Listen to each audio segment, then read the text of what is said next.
Qala al-musannif rahimahullah wa nafa'ana bihi wa ulumikum fid dharain amin. Al-hath ala dzikril maut. Lamma balagha al-imam Syafi'i rahimahullahu arba'ina sanatan sara yamshi ala al-'asa. Fa idza qila lahu fi dzalika yaqulu li adhkura anni musafir.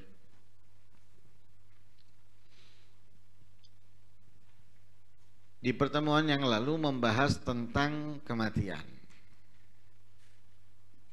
di mana mati adalah keharusan yang terjadi dalam setiap bagi yang setiap bernyawa, manusia ataupun yang lain sebagainya. Allah Subhanahu wa taala telah memberikan kesempatan yang bernyawa untuk hidup dengan waktu yang telah ditentukan. Ada yang panjang, ada yang pendek. Orang yang memiliki waktu panjang, yang pandai dan pintar, mereka benar-benar memanfaatkan dengan baik untuk meraih banyaknya kemuliaan dan keistimewaan. Tapi mereka yang jahil, yang bodoh, yang lalai, menggunakannya dalam kemaksiatan, kemungkaran yang membuat dia semakin jatuh di dalam lembah neraka. Tapi ada mereka yang berusia pendek, berhasil mendapatkan dan meraih kemuliaan yang sangat luar biasa seperti orang yang berusia panjang. Sebaliknya pula ada orang yang usianya pendek, dia penuhi dengan kemaksiatan dan kelalaian seperti orang yang hidupnya panjang penuh dengan keburukan dan kejahatan. Walhasil, yang dapat merubah kehidupan kita menjadi lebih baik dan terus berusaha meningkat dan melawan hawa nafsu ketika kematian selalu kita ingat. Kematian selalu diingat. Diingat bukan dalam arti engkau aku mati, bukan itu. Tapi direnungi, dipikirkan apa yang akan ia hadapi saat kematian, setelah kematian, dan setelah kebangkitan. Dipikirkan, direnungi, dari itu insya Allah akan membuat dia berubah menjadi lebih baik dalam menjalankan kewajiban perintah, lebih sempurna dalam meninggalkan kejahatan, kemungkaran, dan kezaliman.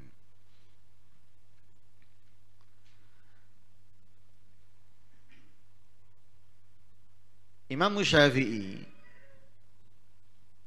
ketika usianya 40 tahun jalan memakai tongkat. Sehat, bugar, gak sakit kakinya, dan masih kuat, berdiri, duduk, jalan kuat. Apalagi mereka bukan seperti kita. Kita makan banyak, gerak sedikit, tidur banyak. Makan banyak, tidurnya banyak, penyakit. Apa yang gak dimakan? Kelihatan makanan gak berhenti tangannya ini, langsung on, jalan. Apapun itu makannya, tanpa kita memikirkan halal haramnya, tanpa kita memikirkan sehat dan tidaknya, pokoknya masuk mulut nikmat. Adapun mereka makannya nggak seperti kita, sedikit, nggak banyak, tidurnya sedikit, ibadahnya, ketaatannya yang luar biasa.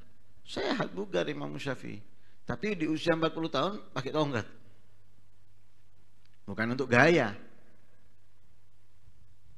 bukan untuk gaya-gayaan. Mungkin kalau sekarang ada yang belum 40 tahun atau baru menginjak 40 tahun pakai tongkat untuk gaya-gayaan.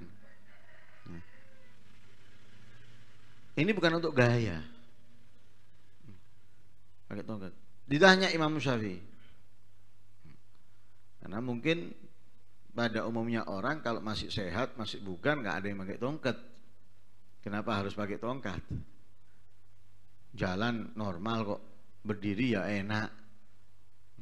Kenapa kamu pakai tongkat ini? Kamu nggak apa-apa kok, kaki kamu sehat, kamu masih kuat. Kenapa pakai tongkat? Dijawab oleh Imam Syafi'i, supaya aku selalu ingat bahwa aku ini musafir. Musafir itu apa?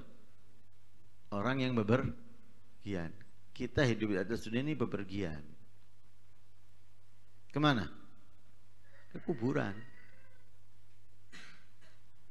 Kita ini berjalan hari demi hari menuju kuburan. Kan gitu ya.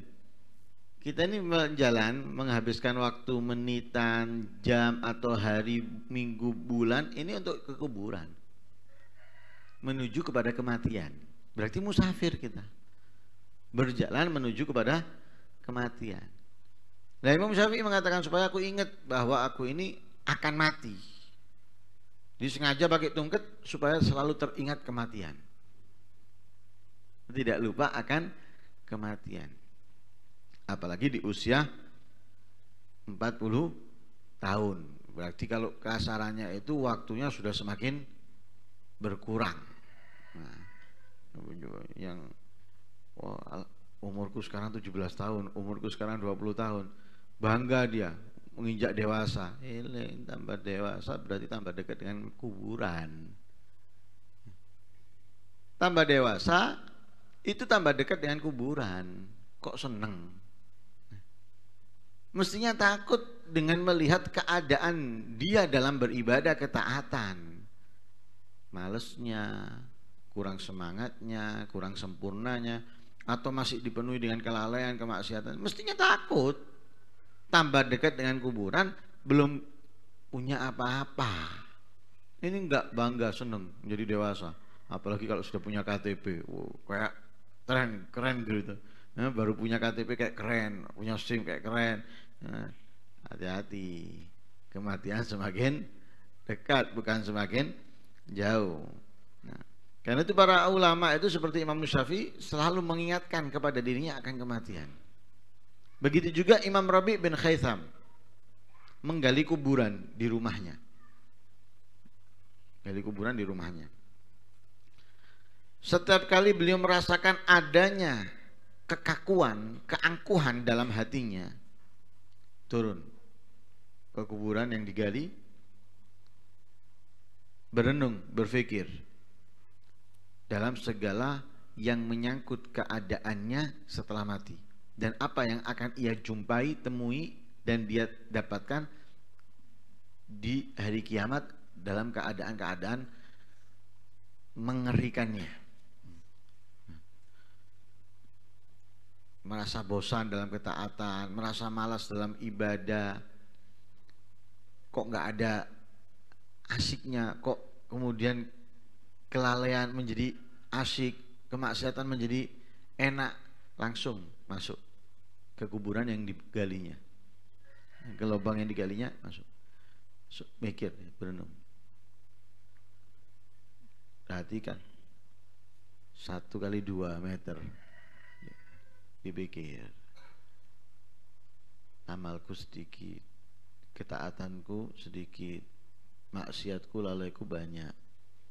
Kalau aku sudah masuk seperti ini, apalagi diuruk sebagaimana sabdanya Rasulullah, firmannya Allah, ini itu dan lain sebagainya tentang orang yang sedikit amalnya. Ini masih dalam kubur, belum lagi nanti cacing, belum nanti lagi kalajengking, belum lagi adab-adab seperti yang disabdakan oleh Rasulullah, api akan keluar dan yang lain sebagainya. Direnungi, kemudian bagaimana nanti di hari kebangkitan. Ini masih di alam barzakh seperti ini, nanti di kebangkitan akan lebih parah dari itu, dipikirkan. Untuk apa? Melunakkan kerasnya hatinya agar lebih nyaman dalam melakukan ketaatan, ibadah, dan risih dalam menjalankan kemaksiatan dan kemungkaran. Itu setiap kali, sengaja kali. Dan itu dilakukan kadang sampai pagi, dari malam sampai pagi. Terkadang pula dia masuk turun ke dalam lubang itu dengan mengulang-ulang ayat. Ya Allah rabbirji'un la'ali a'malu salihan, ya Allah kasih aku peluang, kasih aku kesempatan untuk kembali agar aku bisa melakukan amal soleh. Terkadang masuk hanya mengulang-ulang ayat ini. Jadi mengibaratkan, menggambarkan bahwa diri beliau itu sudah mati dan termasuk dari orang yang minta hidup kembali agar bisa beramal soleh, seperti yang diceritakan oleh Allah. Idza jaa ahadumul mautu qala rabbirji'un la'ali a'malu salihan fima taraktu. Berbaring dia, ya Allah kembalikan aku, ya Allah kembalikan aku. Bukan mainan, bukan settingan. Jadi benar-benar ingin menjadikan dirinya lebih baik dengan ingatnya mati dan memahami kondisi keadaan bagaimana ketika orang berada di lahatnya atau di barzakhnya. Ketika mengulang-ulang itu rabbirji'un la'ali a'malu salihan.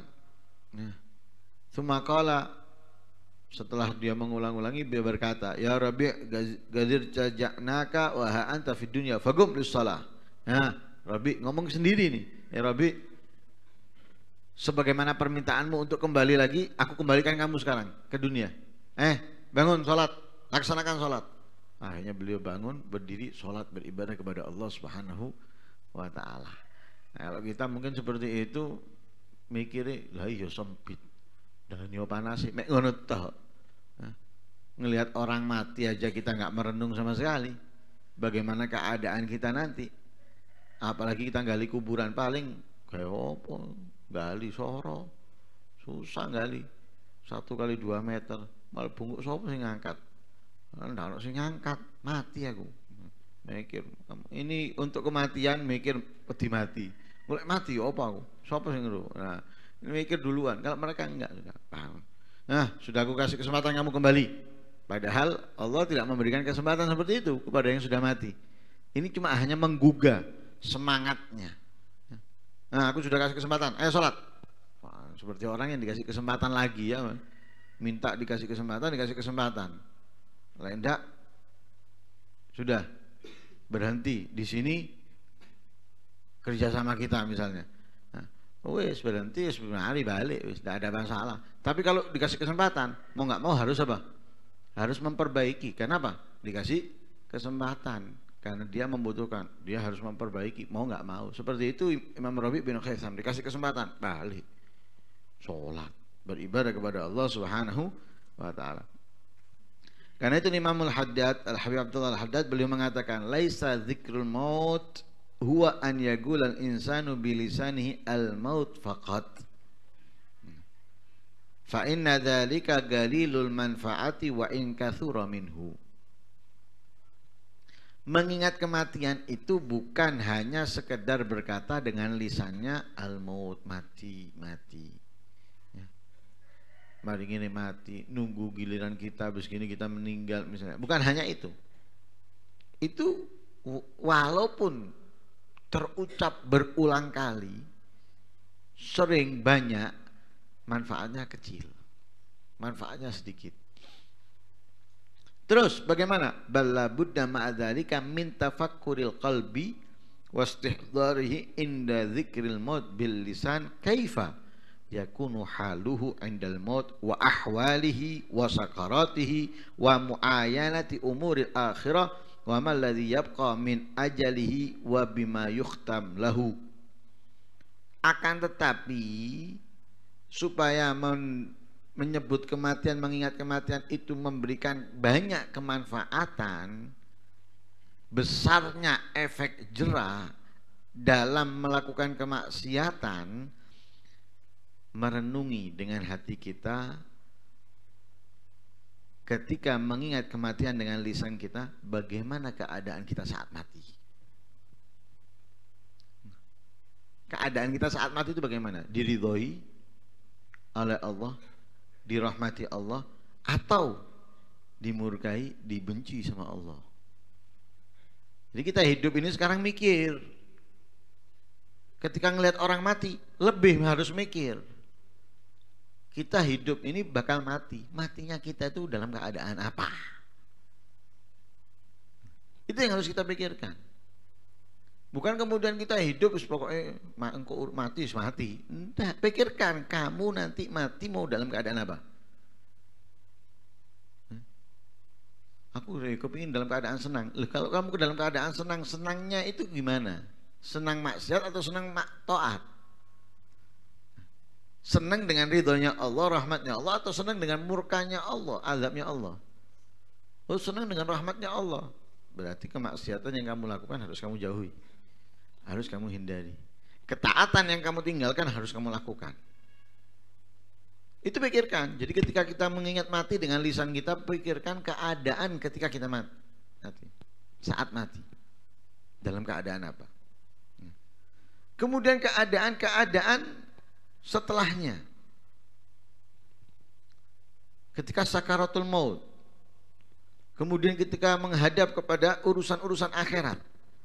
Dihadapkan dengan urusan-urusan akhirat. Itu pikirkan. Ada hisab, ada mizan, ada sirat, ada azab. Pikirkan itu semuanya. Jangan ini dipikirkan bidadarinya, surganya. Lah kita untuk mendapatkan ini itu dengan ketaatan, menjauh dari kemaksiatan. Sedangkan kehidupan kita dipenuhi dengan kemaksiatan. Ini pikirkan, kalau saya masih melakukan ini, saya masih melakukan kezaliman ini, kemaksiatan ini, kejahatan ini, yang akan saya hadapi itu adalah azabnya Allah, murkanya Allah, nerakanya Allah. Yang jelas ketika hisab, mizan, timbangan kejahatan saya, keburukan saya akan lebih kuat, lebih berat daripada itu. Bayangkan dengan meninjau sisanya waktu hidup. Saya sudah berusia seperti ini, berarti semakin kurang waktu saya untuk menjalankan kebaikan, meraih kemuliaan semakin kurang. Kenapa? Waktunya semakin mepet. Bertambah hari semakin mepet. Semakin sedikit. Itu bayangkan.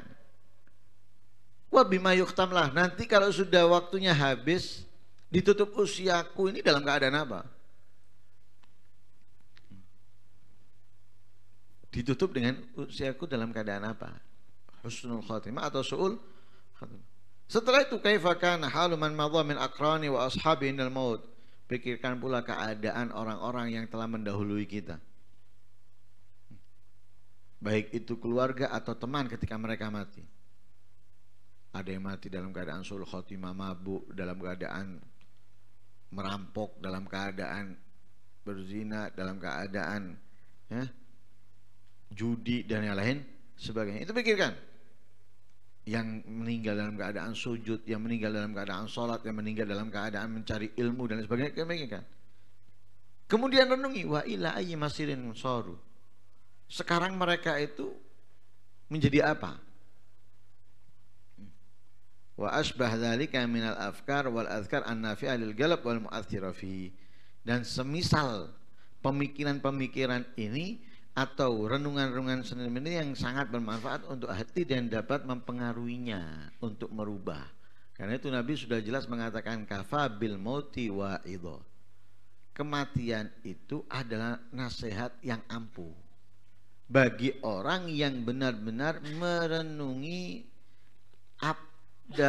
kematiannya, keadaan setelah kematiannya, atau keadaan di akhiratnya ketika ia menghadapinya dari hasil apa yang telah ia lakukan di atas dunia, memikirkan bagaimana orang-orang itu baru mempengaruhi. Bukan hanya mati kok paling ini seloro-loron gini mati.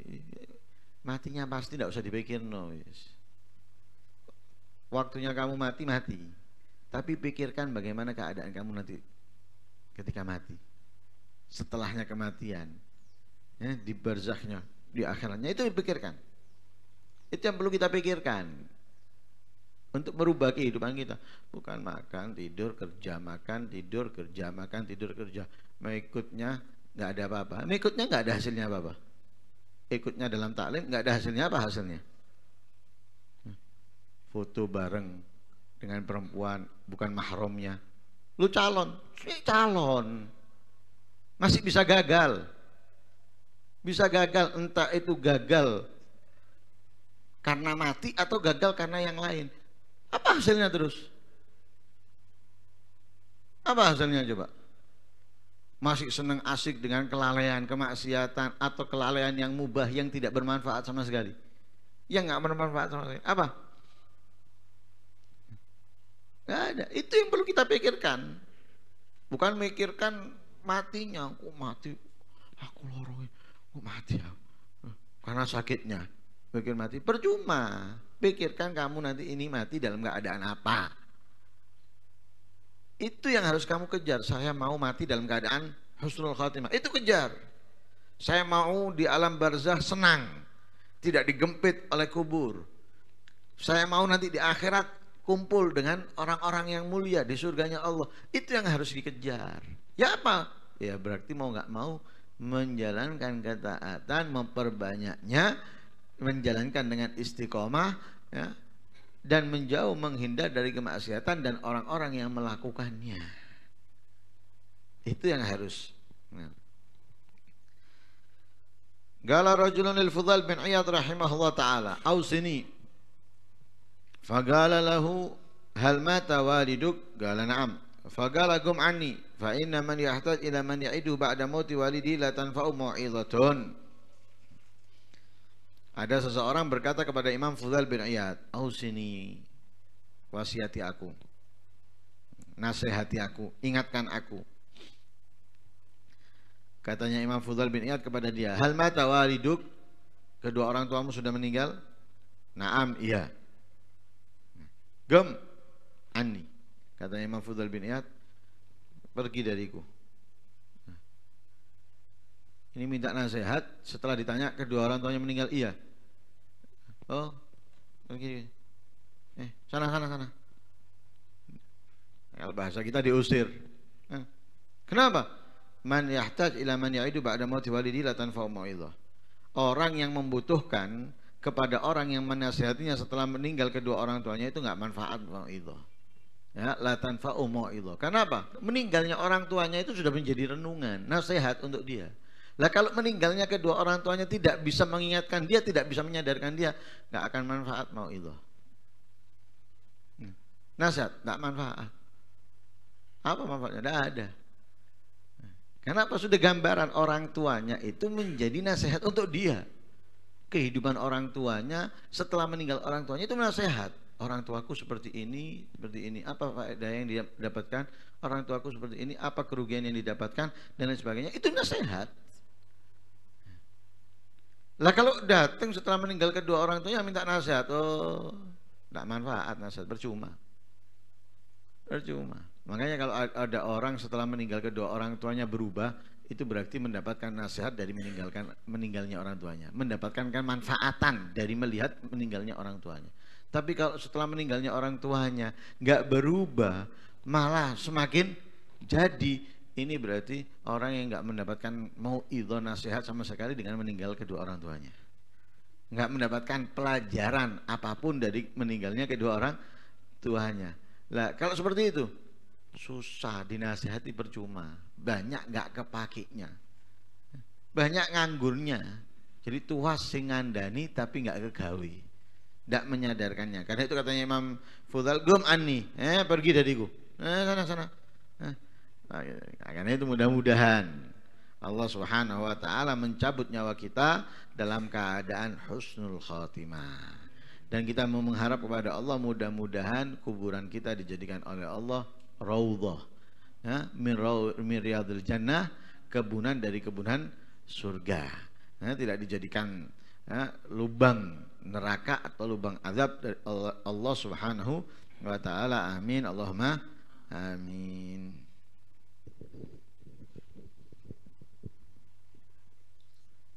مضى صدق وأهل الصدق يا سعد قد مضى فلا تطلبن الصدق من أهل ذا الزمان فليس لهم صدق ولا يعرفونه قد ارتبكوا في لجة المين والداران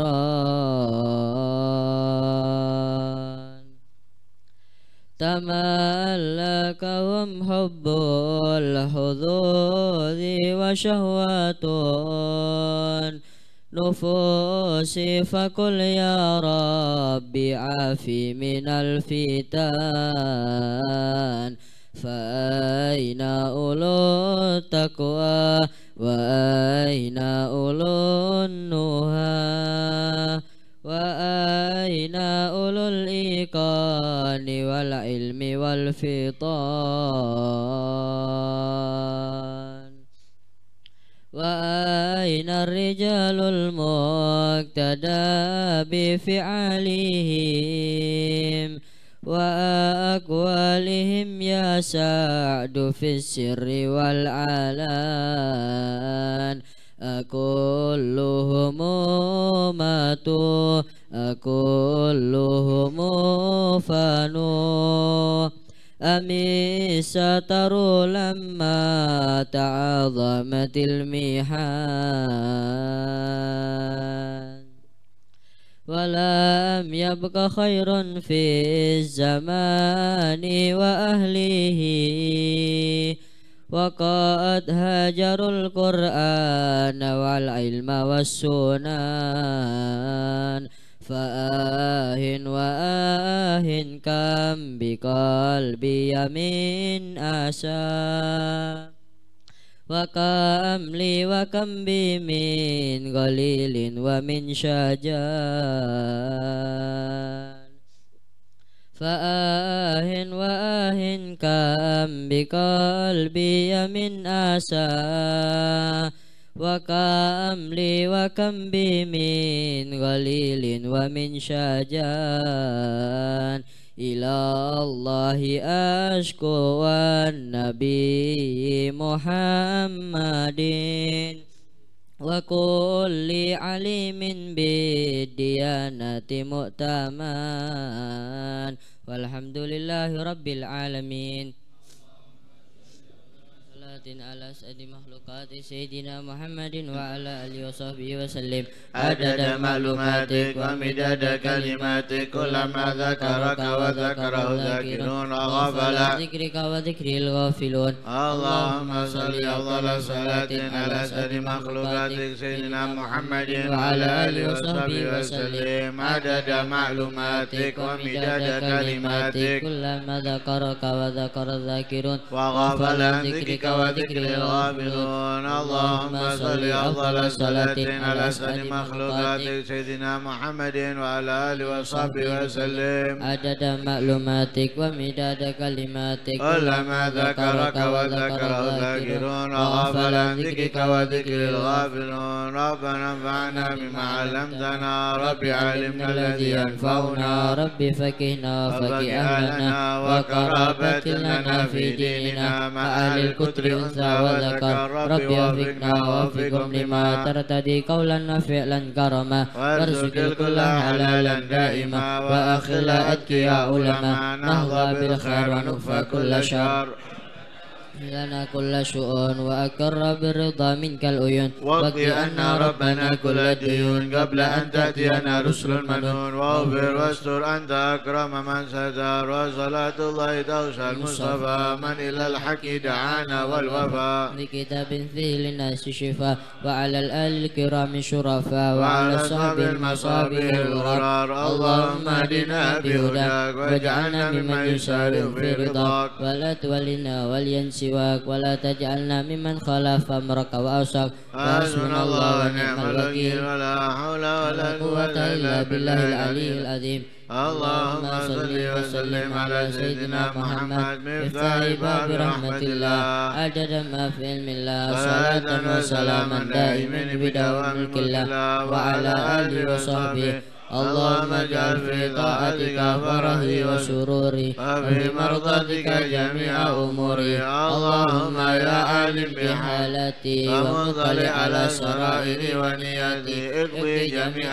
حاجاتي واغفر ذنوبي وسيئاتي وتجاوز عن خطيئاتي وزلاتي وتقبل جميع حسناتي وسامحني فيما مضى وما يأتي واكتبني في ديوان سادتي واسلك بي سبيل نجاتي في حياتي ومماتي اللهم إني طامع في عطاك راغب في رضاك مستسلم لقضاك فاكتبني من أوليائك واسلك بسبيل هداك والحقني بأشفياء اللهم سلني بمن يوصلني إليك واجمعني بما يجمعني عليك ويسر لي من الأعمال الصالحة ما يجيب الأسلف لديك صلى الله عليه وسلم محمد رسول الله الحمد لله رب العالمين الفاتحة بنية القبول الإقبال وصلاح كل حال إلى حضرة سيدنا رسول الله محمد بن عبد الله وآبائي وإخواني من الأنبياء والمرسلين صلوات الله وسلامه عليهم أجمعين وأزواج رسول الله وأهل بيته وذريته وأصحابه وتابعين ومن تبعهم بإحسان إلى يوم الدين والأرواح جميع الأولياء الصالحين والشهداء والمقربين والعلماء العاملين والفقهاء والمحدثين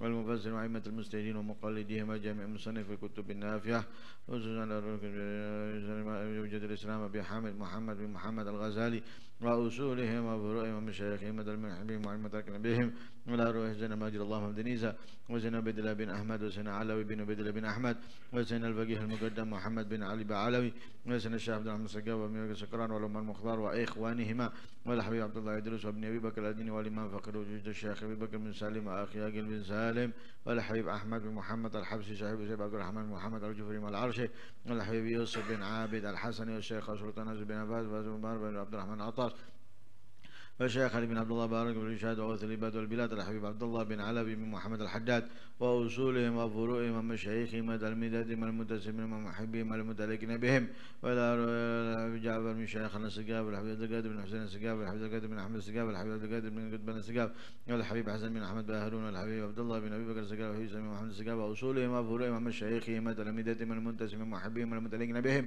لأرواح والدينا ووالديكم وأمواتنا وأمواتكم وأموات المسلمين والأرواح جميع مشايخنا ومعلمينا وذوي الحقوق لنا وأموات أهل هذه البلدة من أهل لا إله إلا الله وأحياهم من يوم الدين بحقهم على الله وأسرارهم عند الله أن الله ينور قلوبنا بنور الإسلام والإيمان وأن ينزه قلوبنا عن الشرك والنفاق وجميع صفات أهل الضلال ويزين أخلاقنا بأخلاق الرجال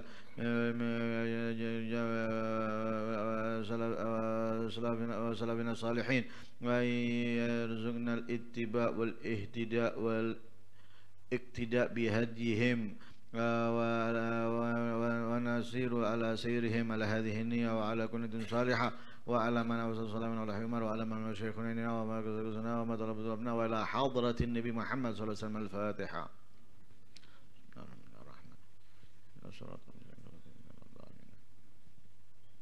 بسم الله الرحمن الرحيم الحمد لله رب العالمين اللهم صل وسلم على سيدنا محمد وعلى سيدنا محمد اللهم اصلح النية والذرية واجعل الحاجات كلها مقضية دينية ودنيوية وأخروية بجاه خير البرية اللهم لا تكشف لنا حال وبارك لنا في الأهل والمال والعيال وارزقنا من رزقك الحلال واكفنا من شر ما تأتي به الأيام والليال اللهم أرنا الحق حقا وارزقنا اتباعه وأرنا الباطل باطلا وارزقنا اجتنابه اللهم اهدنا لأحسن الأعمال والأخلاق لا يهدي لأحسنها لا تصرف عنا سيئها لا يصرف عنا سيئها إلا أنت وصلى الله على سيدنا محمد النبي الحمد لله رب العالمين.